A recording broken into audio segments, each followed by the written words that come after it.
గుడిమల్లం. ఇక్కడి శివాలయం చరిత్రకందనంత పురాతనం.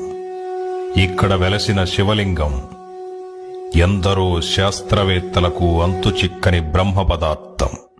ఇది పరశురామ క్షేత్రం. తిరుపతికి 20 కిలోమీటర్ల దూరంలో ఉంది.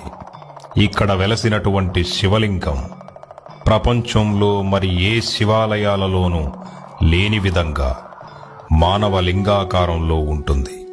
పరశురాముడు తన తల్లి తలను నరికిన పాపానికి ఈ క్షేత్రంలో తపస్సు చేసి తన పాప ప్రక్షాళన చేసుకున్నాడన్నది స్థల పురాణం.